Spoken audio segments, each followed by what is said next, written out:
ሰላም ጤና ይስጥልን አድማጭ ተመልካቾቻችን፣ ይህ ሳምንታዊ የኢዜአ ስፖርት የሬዲዮ ፖድካስት ፕሮግራም ነው። በዛሬው ዝግጅት ከሀገር ውስጥ የኢትዮጵያ ፕሪሚየር ሊግ 13ኛ ሳምንት ጨዋታዎችን በዋናነት እንመለከታለን።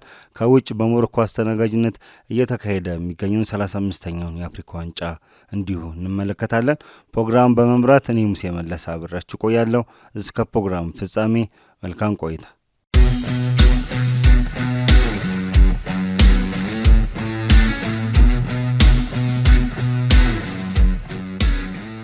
በቅድሚያ የሀገር ውስጥ መረጃዎችን እንመለከታለን። የኢትዮጵያ ፕሪሚየር ሊግ 13ኛ ሳምንት መርሃ ግብር እንግዲህ በመካሄድ ላይ ይገኛል። ዛሬ ይጠናቀቃል። ትላንት የተደረጉ ጨዋታዎችን እንመለከታለን። ወሳኝ ጨዋታዎች ትላንትና ተደርጓል። የሊጉ መሪ ሲዳማ ቡና ሀዲያ ሆሳዕናን 2-0 አሸንፏል። በአዳማ ሳይንስና ቴክኖሎጂ ዩኒቨርሲቲ ስቴዲየም በተደረገው ጨዋታ መስፍን ታፈሰና ዮሴፍ ዮሐንስ የማሸነፊያ ግቦቹን አስቆጥሯል። በውድድር ዓመቱ 8ኛ ድሉን ያስመዘገበው ሲዳማ ቡና በ28 ነጥብ መሪነቱን አጠናክሯል። ከሶስት ተከታታይ ድሎች በኋላ ሽንፈት ያስተናገደው ሀዲያ ሆሳዕና በበኩሉ በ16 ነጥብ 11ኛ ደረጃን ይዟል ማለት ነው። በሌሎች ጨዋታዎች ምድረገነት ሽሬ ኢትዮጵያ ቡናን 3-1 አሸንፏል። በአዲስ አበባ ስቴዲየም በተካሄደው ጨዋታ ሽመክት ጉጉሳ 2 ግቦችን ሲያስቆጥር ዳንኤል ዳርጌ ቀሪዋን ጎል ከመረብ ላይ ያሳርፏል። አቡበከር አዳሙ በፍጹም ቅጣት ምት ለኢትዮጵያ ቡና ብቸኛውን ጎል አስቆጥሯል።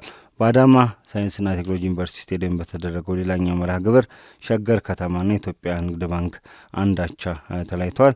ዳዊት ካሳው በጨዋታ ለሸገር ከተማ፣ አዲስ ግዳይ በፍጹም ቅጣት ምት ለኢትዮጵያ ንግድ ባንክ ግቦችን አስቆጥሯል። እንግዲህ አዲስ ግዳይ በተከታታይ ጨዋታዎች ለኢትዮጵያ ንግድ ባንክ ግቦችን እያስቆጠረ ይገኛል ማለት ነው። በዕለቱ የመጀመሪያ ጨዋታ ነገሌ አርሲ መቻልን 2-0 አሸንፏል። በአዲስ አበባ ስቴዲየም በተካሄደው በዚህ ጨዋታ ዳዊት ተፈሪና አሌንታ ማርቆስ የማሸነፊያ ግቦቹን አስቆጥሯል። እንግዲህ በሊጉ 5ኛ ድሉን ያስመዘገበው ነገሌ አርሲ ደረጃውን ከ6ኛ ወደ 3ኛ ከፍ አድርጓል። ከአዲስ ካደጉት ቡድኖች መካከል ጠንካራ ግስጋሴ እያደረገ ይገኛል። ወደ 3ኛ ደረጃውን ከፍ አድርጓል ማለት። ሌሎች ጨዋታዎችን ስንመለከት ቅዳሜ የተደረጉ ጨዋታዎች ስንመለከት ሁሉም ባቻ ውጤት ነው የተጠናቀቁት። አዳማ ከተማ ከፋሲል ከነማ ያለምንም ግብ አቻ ተለያይቷል። ፋሲል ከነማ በዕለቱ የሊጉን መሪነት የመረከብ እድል ሳይጠቀምበት ቀርቷል። ኢትዮ ኤሌክትሪክ ወልዋሎ ዓዲግራት ዩኒቨርሲቲ እንደዚሁ በተመሳሳይ ግብ ባቻ ውጤት ተጠናቋል። ቅዱስ ጊዮርጊስና ወላይታ ዲቻ ያደረጉት ጨዋታ እንግዲህ አንዳቻ በሆነ ውጤት ተለያይቷል ማለት። ቴዎድሮስ ኃይለማርያም ግቧን ሲያስቆጥር ለወላይታ ዲቻ፣ ለቅዱስ ጊዮርጊስ አቤል አለው ብቸኛውን ግብ አስቆጥሯል ማለት ነው። ቀሪ ዛሬ ሁለት ጨዋታዎች የኢትዮጵያ ፕሪሚየር ሊግ 13ኛ ሳምንት የመጨረሻ ጨዋታዎች የሚከናወኑ ይሆናል። ከቀኑ 10 ሰዓት ላይ ኢትዮጵያ መድን ከመቀሌ ሰባ እንደርታ በአዳማ ሳይንስና ቴክኖሎጂ ዩኒቨርሲቲ ስቴዲየም ይጫወታሉ። ኢትዮጵያ መድን በ13 ነጥብ 15ኛ ደረጃን ይዟል ማለት ነው። መቀሌ ሰባ እንደርታ በ8 ነጥብ 19ኛ ደረጃን ይዞ ወራጅ ቀጠና ውስጥ ይገኛል። ሁለቱም ቡድኖች እንግዲህ ወደ አሸናፊነት ለመመለስ የሚያደርጉና ኢትዮጵያ መድን እንግዲህ የኩቴ ሊጉ አሸናፊ ነው። ጥሩ ግስጋሴ በዘንድሮው ውድድር ዓመት እያሳየ አይደለም። የዛሬውን ጨዋታ ማሸነፍ ወደ አሸናፊነት ለመመለስና ወደ ዋንጫ ፉክክሩ ለመመለስ እንግዲህ የሚያግዘው ይሆናል ተብሎ ይጠበቃል። በሌላኛው መርሃ ግብር ባህር ዳር ከተማ ከድሬዳዋ ከተማ ከቀኑ 9 ሰዓት ላይ በአዲስ አበባ ስቴዲየም ጨዋታቸውን ያደርጋሉ ማለት ነው። ባህር ዳር ከተማ በ15 ነጥብ 13ኛ ደረጃን ይዟል ማለት ነው። ድሬዳዋ ከተማ በ16 ነጥብ 12ኛ ደረጃ ላይ ተቀምጧል። ሁለቱም ቡድኖች እንደዚሁ በተመሳሳይ እንደ መጀመሪያው ጨዋታ ወደ አሸናፊነት ለመመለስ የሚያደርጉት ነው ማለት ነው። 12ኛና 3ኛ ደረጃ ላይ ይገኛሉ። ድሬዳዋ ከተማ 12ኛ ደረጃን ይዟል። ባህር ዳር ከተማ 13ኛ ደረጃን ይዟል ማለት ነው። እነዚህ ጨዋታዎች እንግዲህ የ13ኛ ሳምንት የማሳረጊያ መርሃ ግብሮች ናቸው ማለት ነው።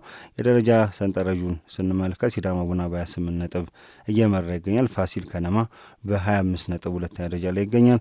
ነገሌ አርሲ በ22 ነጥብ 3ኛ ደረጃ ላይ ይገኛል። ሐዋሳ ከተማ በ21 ነጥብ፣ ኢትዮ ኤሌክትሪክ በ20 ነጥብ፣ አዳማ ከተማ በ20 ነጥብ በግብ ክፍያ ተበላልጠው ከ4ኛ እስከ 6ኛ ያለውን ደረጃ ይዟል። መቻል በ20 ነጥብ 7ኛ ደረጃ ይዟል። ቅዱስ ጊዮርጊስ በ19 ነጥብ 8ኛ ደረጃን ይዟል ማለት ነው። ወላይታ ዲቻ፣ ወልዋሎ ዓዲግራት ዩኒቨርሲቲ፣ መቀሌ ሰባ እንደርታና አርባ ምንጭ ከተማ ከ17ኛ እስከ 20ኛ ያለውን ደረጃ በመያዝ ወራጅ ቀጠና ውስጥ ይገኛሉ ማለት ነው። የዛሬ ጨዋታዎችም እንግዲህ በወራጅ ቀጠናና በዋንጫው ፉክክሩ ላይ የራሳቸው ተጽዕኖ ያላቸው ጨዋታዎች ናቸው ማለት እንችላለን። ሌላኛው የምንመለከተው እንግዲህ ወደ ሴቶች እግር ኳስ እናልፋለን። የኢትዮጵያ ሴቶች ፕሪሚየር ሊግን እንመለከታለን። የኢትዮጵያ ሴቶች ፕሪሚየር ሊግ እንግዲህ የመጀመሪያው ዙር መርሃ ግብር መጠናቀቁ ይታወሳል። ኢትዮ ኤሌክትሪክ በሊጉ መሪነት እየመራን የተጠናቀቀው፣ ንግድ ባንክ ሁለተኛ ሆኖ ማጠናቀቁ ይታወቃል። ባሳለፍነው ሳምንት የኢትዮጵያ እግር ኳስ ፌዴሬሽን ጊዜ የኢትዮጵያ ሴቶች ፕሪሚየር ሊግ የውድድር ዘመን አጋማሽ የዝውውር ጊዜ ይፋ አድርጓል። በዚሁ መሰረት የዝውውር መስኮቱ ከጥር 6 ቀን እስከ የካቲት 3 ድረስ ክፍት እንደሚሆን አሳውቋል ማለት ነው። የኢትዮጵያ ሊግ አንድ የውድድር ዘመን አጋማሽ የዝውውር ጊዜ ደግሞ ከጥር 13 ቀን 2018 እስከ የካቲት 10 ድረስ ክፍት እንደሚሆን ፌዴሬሽኑ አስታውቋል ማለት ነው። ሌላው የምንመለከተው የሴቶች እግር ኳስ መረጃ የኢትዮጵያ ሴቶች ከፍተኛ ሊግ 12ኛ ሳምንት ጨዋታዎች ናቸው። የመጀመሪያ ቀን ውጤቶችን ስንመለከት ፋሲል ከነማ ጉለሌ ክፍለ ከተማን 1-0 አሸንፏል። ሳውያ መሀመድ በ49ኛው ደቂቃ ግቧን አስቆጥሯለች። የሊጉ መሪ እንግዲህ ሽንፈት አስተናግዷል። ቅዱስ ጊዮርጊስ ከወላይታ ዲቻ ያደረጉት ጨዋታ ያለምንም ግብ አቻ ውጤት ተጠናቋል ማለት ነው። አቃቂ ቃሊቲ ክፍለ ከተማ በራሪ ኮከቦችን 3-1 አሸንፏል ማለት ነው። እድላዊት ቢኒያም፣ ሀስና ከሊፋና ፍሬዎት ከማናቸው ግቦቹ ለአቃቂ ቃሊቲ ያስቆጠሩት። ብርቱካን ፍቃዱ ለበራሪ ኮከቦች ብቸኛውን ግብ ከመረብ ላይ አሳርፋለች። የሁለተኛ ቀን ውጤቶችን ስንመለከት ለሚኩራ ክፍለ ከተማ መቀሌ ሰባ እንደርታን 2-1 በሆነ ውጤት አሸንፋል። ትዕግስት ሎምቦሶና ሰላም በቃኸኝ ሁለቱን ግቦች ለለሚ ክፍለ ከተማ አስቆጥረዋል ማለት ነው። ሰላም ተክላይ እንግዲህ ብቸኛውን ጎል ለመቀሌ ሰባ እንደርታ አስቆጥራለች። ነፋስ ስልክ ላፍቶ ክፍለ ከተማ ከቂርቆስ ክፍለ ከተማ ያደረጉት ጨዋታ ያለግብ ባቻ ውጤት ተጠናቋል ማለት ነው። አዲስ ከተማ ክፍለ ከተማ ጥሩነሽ ዲባባ ስፖርት አካዳሚን 2-0 በሆነ ውጤት አሸንፏል። ብሩክታይት አበበና ኢየሩሳሌም ብርሃኑ ለአዲስ ከተማ ክፍለ ከተማ የማሸነፊያ ግቦቹን አስቆጥሯል ማለት ነው። እንግዲህ የኢትዮጵያ ሴቶች ከፍተኛ ሊግ 12ኛ ሳምንት ውጤቶች ይሄን ይመስላሉ ማለት ነው። ከእግር ኳስ መረጃዎች ወጣ ስንል የምናገኘው የአትሌቲክስ መረጃ ይሆናል ማለት ነው። በሳምንቱ መጨረሻ በሀገር ውስጥ ከነበሩ አበይት ሁነቶች አንዱ የኢትዮጵያ አጭር መካከለኛ የ3000 ሜትር መሰናክል የሜዳ ተግባራትና የእርምጃ ውድድር የማጠቃለያ መርሃ ግብር ነው። የመርሃ ግብር ማጠቃለያ መርሃ ግብር ታህሳስ 5 ተደርጓል ማለት ነው በአዲስ አበባ ስቴዲየም። በመርሃ ግብሩ ላይ የባህልና ስፖርት ሚኒስትር ሸዊት ሻንካ፣ የባህልና ስፖርት ሚኒስቴር የስፖርት ልማት ዘርፍ ሚኒስትር ዴኤታ አቶ መኪዩ መሐመድ፣ የኢትዮጵያ አትሌቲክስ ፌዴሬሽን ፕሬዚዳንት ኮማንደር ስለሺ ስህን ጨምሮ ሌሎች ከፍተኛ የፌዴሬሽኑ አመራሮች ተገኝተዋል ማለት ነው። ሚኒስትሯ በመልእክታቸው መንግስት ለዘርፉ ለአትሌቲክሱ ማለት ነው በሰጠው ልዩ ትኩረት እንግዲህ ስፖርት መሰረተ ልማቶችን እያስፋፋ እንደሚገኝ አንስተዋል። አክለውም ፌዴሬሽኑ በቅርብ ድጋፍና ክትትል በማድረግ የሪፎርም ሂደቱ እየተገመገመ መሆኑን ጠቅሰው ውጤታማ ባልሆነባቸው ኢትዮጵያ ውጤታማ ባልሆነችባቸው በአጭር ርቀት ሩጫ በከፍተኛ ዝላይ አዲስ ክብረ ወሰን የተመዘገበ መሆኑ በቀጣይ የውድድር አድማሱን ማስፋት እንደሚያስፈልግ እና ይህንን ማጠናክሮ መቀጠል እንደሚገባ ሚኒስትሯ ገልጿል ማለት ነው። የሀገር ውስጥ ውድድሮች እንዲያድጉ አስፈላጊ ግብዓቶች እንዲሟሉ ሚኒስቴሩ እየሰራ መሆኑ እንግዲህ ሚኒስትሯ ገልጿል። የኢትዮጵያ አትሌቲክስ ፌዴሬሽን ሲያካሄዱ የቆዩ ክለቦች የአቋም መለኪያ ውድድር እንግዲህ ፍጻሜውን አግኝቷል ማለት ነው። ሌላኛው የምንመለከተው መረጃ እንግዲህ ኢትዮጵያ ቮሊቦል ፌዴሬሽን መደበኛ ጠቅላላ ጉባኤ ይሆናል። ይሄ እንግዲህ ጠቅላላ ጉባኤ ትላንትና በአዳማ ከተማ ተከናውኗል ማለት ነው። በዚህ ጠቅላላ ጉባኤ ላይ ፌዴሬሽኑ ፕሬዚዳንት ዶክተር ስሜነ ቤሴ እና ሌሎች ከፍተኛ የባህልና ስፖርት ሚኒስቴር ተወካዮችና የክለቦች እነዚሁ ጥሪ የተደረገላቸው እንግዶች ተገኝተዋል ማለት ነው። አጠቃላይ የተለያዩ ሪፖርቶች ቀርበው ነበረ የ2017 አጠቃላይ አፈጻጸምን ጀምሮ 2018 ቀጣይ እቅዶች ላይ ሪፖርት ቀርቦ እንግዲህ ውይይት ተደርጎባቸዋል። የኢትዮጵያ ቮሊቦል ፌዴሬሽን ፕሬዚዳንት ዶክተር ስሜነ ቤሴ በዚህ ወቅት እንደገለጹ ፌዴሬሽኑ በአዲስ አመራር ከተዋቀረ በኋላ የተከናወኑ ተግባራትን አንስተዋል። የቮሊቦል ስፖርት እንዲያድግና ለሀገር ገጽታ ግንባታ ብሎ ለስፖርት ቱሪዝም የድርሻውን እንዲወጣ እየተሰራ እንደሆነ አንስተዋል ማለት ነው። በፕሮጀክት ውድድር በተገኘ ገቢ አካታች የቮሊቦል ስፖርት ልማት የስልጠና ፕሮጀክቶችን በክልሎች መተግበር፣ የውድድር መርሃ ግብሮችን ዘርግቶ ክልሎችና ክለቦችን ማወዳደር፣ ኢትዮጵያን በስፖርት መሰረተ ልማት እያከናወነ ያለችውን አመርቂ ውጤትና ውድድር የማዘጋጀት አቅሟን ማስተዋወቅና የአገር ገጽታን በዘርፉ መገንባት የሚሉ ነገሮች ተጠቅሷል ማለት ነው። ለዚህም እንግዲህ አገር ገጽታን ለመገንባት በአድዋ ድል መታሰቢያ የአፍሪካ ደረጃ የዞን 5 የቮሊቦል ውድድር ለማዘጋጀት ጥያቄ መቅረቡና ይህም ይሁንታ ማግኘቱን ተገልጿል ማለት ነው። ይህም በአመቱም ግንቦት ላይ 2018 እንደሚካሄድ ፕሬዚዳንቱ ጠቁሟል ማለት ነው።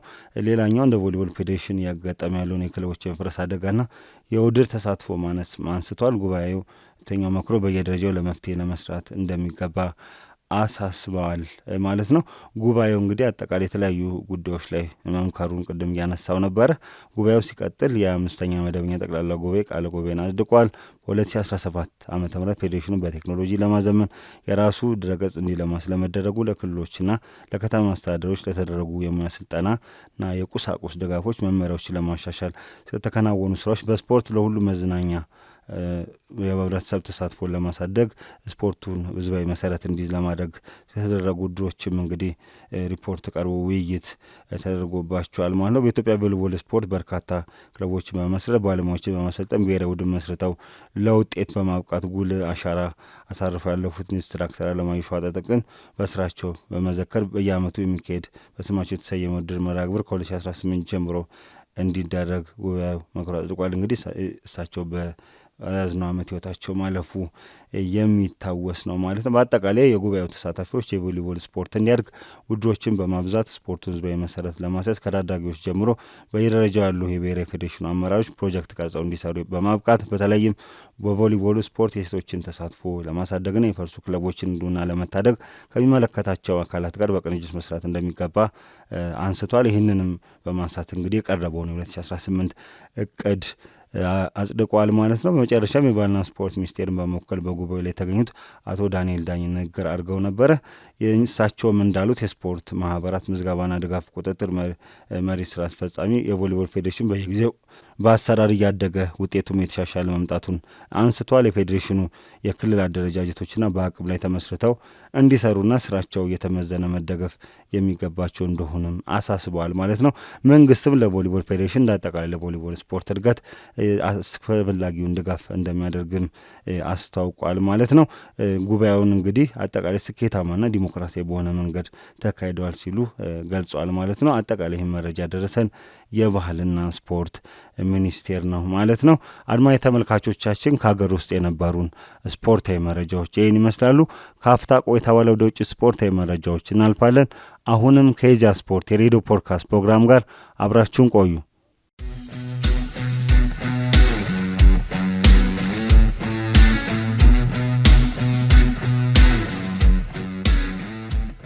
ተመልሰናል። አድማጭ ተመልካቾቻችን ከውጭ የምንመለከተው በሞሮኮ አስተናጋጅነት እየተካሄደ የሚገኘው 35ኛውን የአፍሪካ ዋንጫ ነው። 35ኛው የአፍሪካ ዋንጫ እንግዲህ ወደ ጥሎ ማለፍ መርሃ ግብር መሸጋገሩ ይታወቃል ማለት ነው። ከቅዳሜ አንስቶ የጥሎ ማለፍ ጨዋታዎች እየተደረጉ ይገኛሉ። እስካሁን በተደረጉ 4 ጨዋታዎች እንግዲህ 4 ሀገራት ወደ ሩብ ፍጻሜ መግባታቸውን አረጋግጧል ማለት ነው። ትናንት የተደረጉ ጨዋታዎችን ስንመለከት በጥሎ ማለፉ ተጠባቂ ጨዋታ ካሜሮን ደቡብ አፍሪካን 2-1 አሸንፋለች። በአልመዲና ስቴዲየም በተደረገው ጨዋታ ጁኒየር ቻማዱ በ34ኛውና ክርስቲያን ኮፋኒ በ47ኛው ደቂቃ የማሸነፊያ ግቦቹን አስቆጥሯል። ኤቪደንስ ማጎፓ በ88ኛው ደቂቃ ለደቡብ አፍሪካ ብቸኛውን ግብ ከመረብ ላይ አሳርፏል። ጨዋታው ተመጣጣኝና አዝናኝ ፉክክር ተደርጎበታል ማለት ይቻላል። ድሉን ተከትሎ የ5 ጊዜ የአፍሪካ ዋንጫ ባለቤት ካሜሮን ሩብ ፍጻሜውን ተቀላቅላለች ማለት ነው። በሁለቱ ሀገራት የእርስ በርስ ግንኙነት ታሪክ ካሜሮን በደቡብ አፍሪካ ላይ የመጀመሪያ ድሏን ማስመዝገብ ችላለች ማለት ነው። ከዚህ ቀደም ሁለቱ ሀገራት በሁሉም ውድድሮች በነበራቸው የእርስ በርስ 8 ግንኙነት ደቡብ አፍሪካ 5 ጊዜ ስታሸንፍ በቀሪ ጨዋታዎች እንግዲህ አቻ ነበረ የተለያዩት። እንግዲህ ከረጅም ጊዜ በኋላ ካሜሮን ደቡብ አፍሪካን አሸንፋለች።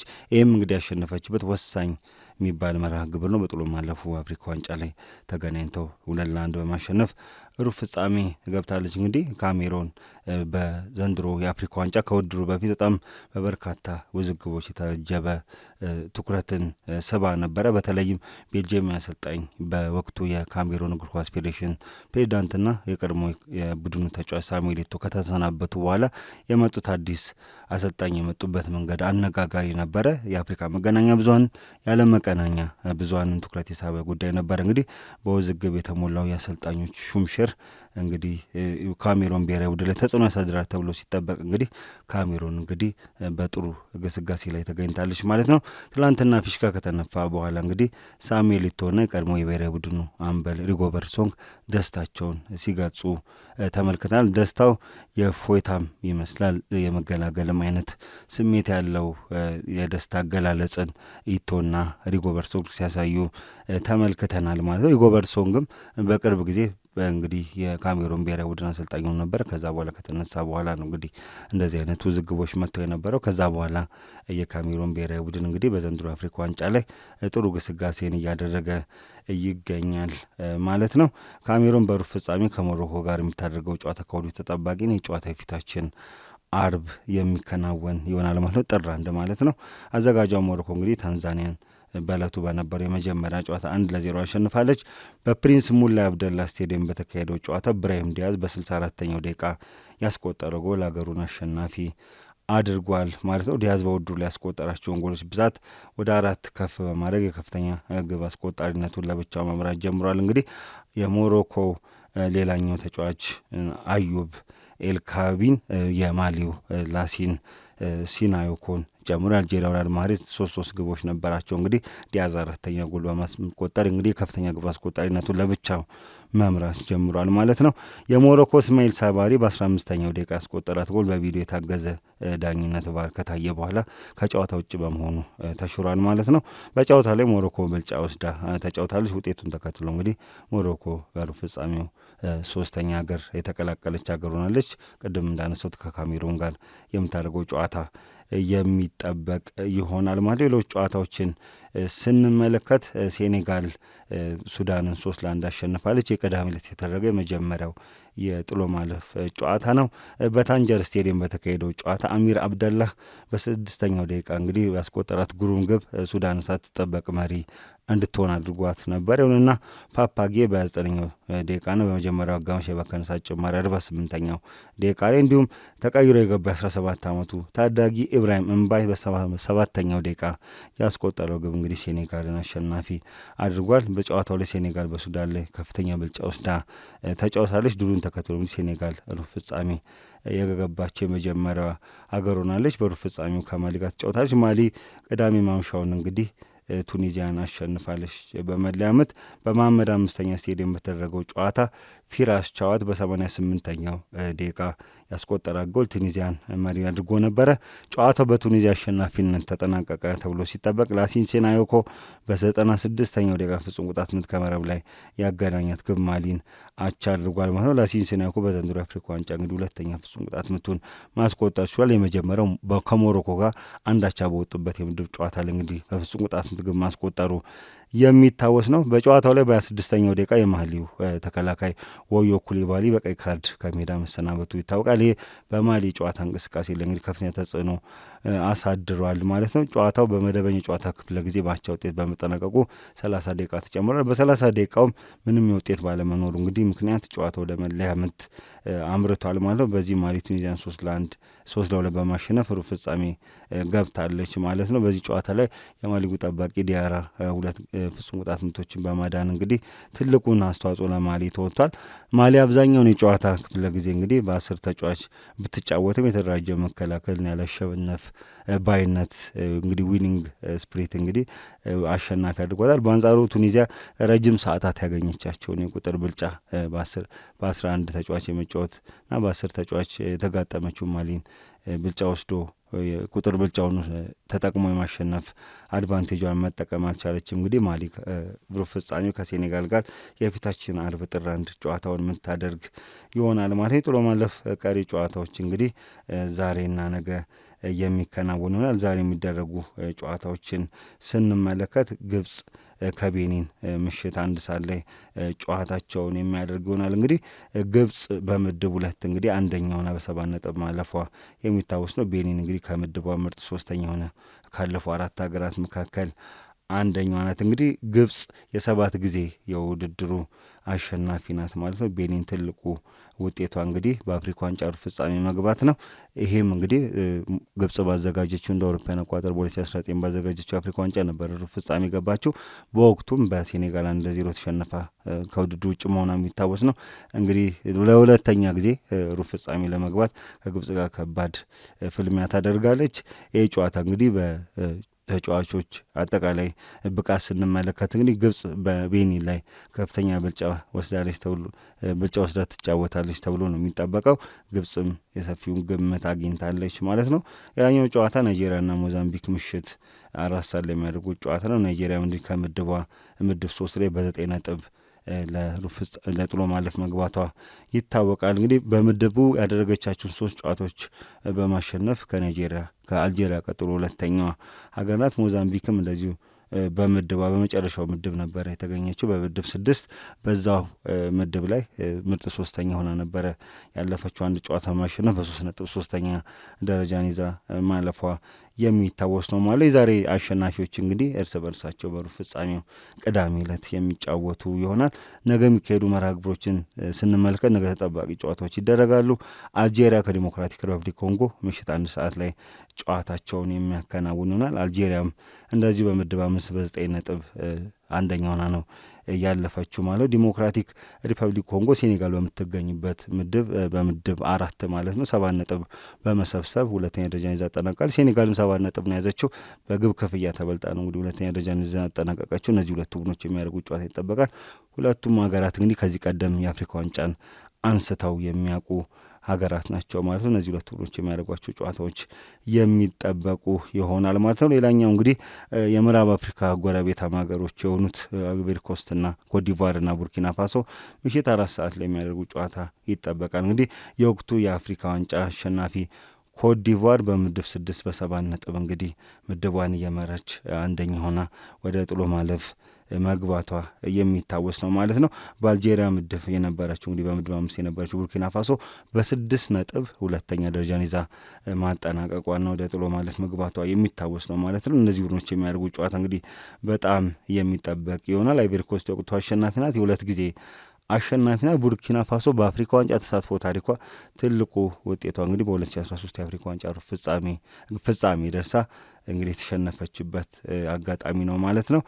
ቡርኪና ፋሶ እንግዲህ ከኮትዲቯር የሚያደርጉት ጨዋታ የሚጠበቅ ነው ማለት ነው። በነገ ጨዋታን የሚያሸንፉ ሀገራት እንግዲህ በሩብ ፍጻሜ እርስ በርስ ይገናኛሉ። የሩብ ፍጻሜ ጨዋታዎች የጥሎ ማለፍ ጨዋታዎች ከተጠናቀቁ በኋላ የሚደረጉ ይሆናል። አርብና ቅዳሜ ማለትም ጥር 1ና 2 ቀን 2018 የሚከናወን ይሆናል። እንግዲህ ቅድም እንዳነሳሁት ሞሮኮና ካሜሮን የሚያደርጉት ጨዋታ ከወዲሁ ተጠባቂ ነው። ማሊና ሴኔጋልም የሚናቅ ጨዋታ ባይሆንም እንግዲህ የወቅቱ የዓለም የአፍሪካ እግር ኳስ ቁንጮ የተባለች ያለችው ሞሮኮ ከ5 ጊዜ የውድድሩ አሸናፊ ካሜሩን ጋር የምታደርገው ጨዋታ ከወዲሁ ተጠባቂ ይሆናል። እንግዲህ የዛሬና የነገው ጨዋታ ውጤቶች እንግዲህ ትልቅ ቡድኖችን እርስ በርስ ሊያገናኙ ይችላሉ። በተለይም ዛሬ ግብጽና ናይጄሪያ የሚያሸንፉ ከሆነ በጣም የሚጠበቅ ጨዋታ ይሆናል። ግብጽና ናይጄሪያ የነገም ጨዋታዎች ላይ እንግዲህ አልጄሪያና ኮትዲቯር የሚያሸንፉ ከሆነ አልጄሪያና ኮትዲቯር እርስ በርስ የሚያደርጉ ጨዋታ የሚጠበቅ ይሆናል። እንግዲህ በሩብ ፍጻሜ ትልልቅ ቡድኖች እርስ በርሳቸው ሊገናኙበት የሚችልባቸው እድሎች ሰፊ ናቸው ማለት ነው። አጠቃላይ